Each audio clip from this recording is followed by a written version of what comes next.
kwenye nyesi na wakubwa wa serikali tutaanzisha trakta kuweka ndani hapo nyenyesi, ikikuja pande hii ipite hapa mpaka Imanga Kusama, sawa sawa. Nikipatia kurunzi ya 1.2 FM toka Bulanda iliyoko wadi ya Marama ya Kati, eneo bunge la Butere, kaunti ya Kakamega. Langu jina ni Linda Kefa, 102.2 Lubao FM. Saa chache kabla ya kuandaliwa kwa mkutano wa vuguvugu la Linda Mwananchi unaosubiriwa kuandaliwa wikendi hii katika kaunti ya Trans Nzoia na Bungoma mtawalia, gavana wa kaunti ya Trans Nzoia George Natembeya amezindua rasmi Linda Mwananchi katika kaunti hiyo Ijumaa hii tarehe 24 Julai mwaka 2026. Akiwahutubia wananchi wakati wa uzinduzi huo, gavana Natembeya amesema mkutano huo ni safari ya Grand March na kuwataka kujitokeza kwa wingi katika mkutano huo wa kumkaribisha seneta wa kaunti ya Nairobi Edwin Sifuna. Hiyo safari inaanza kesho kuanzia Kitale. Na utawala wetu wa magharibi kwa kawaida wewe naanzia wapi? Naanzia Kitale tukiteremka. Maana jamii zote za Waluya wote 100% wote wako Trans Nzoia hii. Tukiongea kitu wewe unapigia nyanya yako Busia, unapigia mjomba yako Binga, unapigia bibi yako mdogo kule Kakamega, ndio? Unaongea na gugu yako kule. Maneno yamefika nyumbani ama namna gani? Kwa hivyo Trans Nzoia ikiongea Western mzima amefanya nini? Na jamii zingine zote ambazo mko Trans Nzoia, tujue sisi Waluya ni watu ya kumeza watu. Simezeke, mbona mnakataa kumezeka? Mezeka, na tunakaa pamoja bila kubaguana ama namna gani? Kama jamii ya Wateso ni wangwana sana. Unapata Mteso anaitwa Joseph Wanyama Wahu. Yaani Mteso hata hana njia ndani. Alikuja na anakaa hapa namna gani?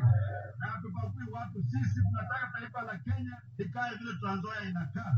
Jamii zote ziko hapa na zinahisi kwamba siku nyumbani.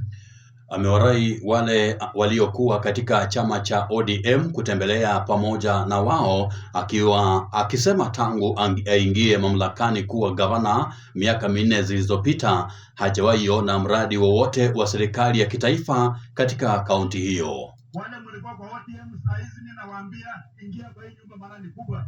Ingia kwa hii nyumba tutembee pamoja. Kunakuwa watu 5,000 nasema ati mnajikunya pamoja hivi ati mnaenda kushikana na watu wapi? Taabu zetu hapa Trans Nzoia zinafanana, lazima sisi wote tubebe pamoja. Mnaona vile mtu kweli. Nimesema hapo vibaya. Lazima tukue kwa nyumba moja, tutembee pamoja bila kubaguana. Na jambo la mwisho, wakati serikali inaleta vitu, maana hii pesa serikali imekataa kuleta maendeleo. Kwa hii miaka 4.5 mimi nimekuwa gavana wa Trans Nzoia, hakuna mradi hata mmoja hii serikali. Wameanza mmoja hapa chini ya affordable housing, imekwama. Wanajenga kanyumba kafupi hivi hadi ghorofa kingine juu kingine. Sasa wewe unatoka Matizo ende uishi kwa affordable housing hapa. Hiyo pesa yote ambayo serikali itakata kuleta Trans Nzoia na haijaleta, wameweka kwa magunia, wanapatia na mnyoholo walete.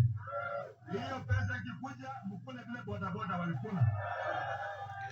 Mkutano huo wa kumkaribisha seneta wa kaunti ya Nairobi Edwin Sifuna, ambaye pia ndiye kiongozi wa vuguvugu la Linda Mwananchi, utaandaliwa katika kaunti ya Trans Nzoia Jumamosi tarehe 25 Julai na kisha katika kaunti ya Bungoma Jumapili tarehe 26 katika uwanja wa Posta. 102.2 Lubao FM. Unaendelea kusikiliza kituo cha 102.2 Lubao FM kinachotangazia katika kaunti ya Kakamega magharibi mwa Kenya. Taarifa za saa 4 usiku Ijumaa tarehe 24 Julai mwaka 2026. Takuwa narejea baada ya pumziko fupi. Asante kwa kuzidi kufuatilia vipindi kwenye masafa ya 102.2 Lubao FM pamoja kwenye tovuti yetu ya